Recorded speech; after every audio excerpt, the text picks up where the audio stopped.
tabii. Mesela oku. Okudum mu? Demek massa mis sülfat neçe gram neçe faizde dolu? 320 gram. 20 faiz olsa 64 gram bo'ladi da mol'u 4,4 mol bo'ladi.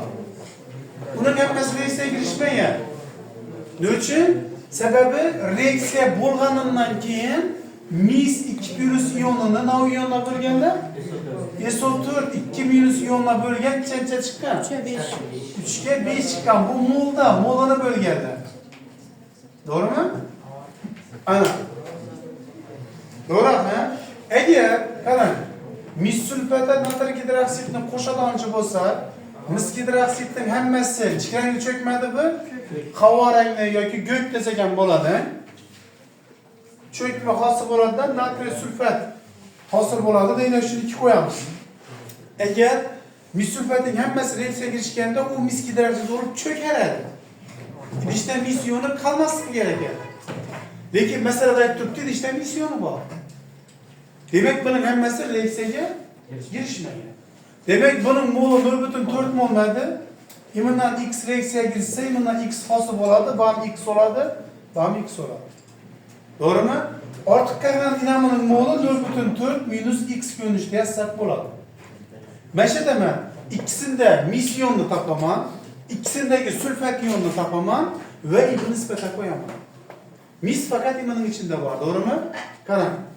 Mis sulfatdagi mis bilan SO4 ionini va natriy sulfatdagi bundagi to'g'ri SO4 ni chiqarib qo'yib, mis yo'q-ku bunda. Ina bu x mol olsa, ham x mol olamiz, x dan ham bo'ladi. Imuni moli 0,4 minus x madi. Inaning ham 0,4 minus x bo'ladi, bu ham 0,4 minus x bo'ladi.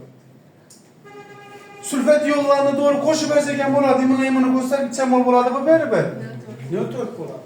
Ana undan qo'yaman. Mis ioning moli 0,4 minus x, sulfating cheki 0,4 nisbat 3 ga 5 ekan. Ko'paytirib ishchidanchi bo'lsak 1,2, buni ko'paytirsak 2 minus 5x. Bu yana o'tsa 5x teng 0,8, x teng 0,16 chiqadi. Tushundingmi? 0,5 dan 2 ga ko'paytirganimiz 0,16 chiqadi ekan. Nima toptab qo'yibdi? Qo'shilgan natriy gidroksidning massasi kerak ekan. Shuni yozib beraymi? To'g'ri turibdilar. Shartdan hech kim bilmagan formuladan foydalanish kerak. Buning uchun o'zini massasini topamizdan ulushini bo'lamiz. Massa natriy gidroksidi topib beraman.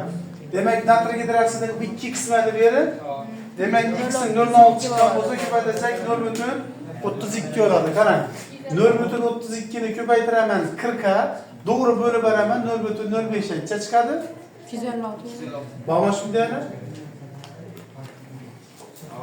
Bormi? Tushunarli masalami?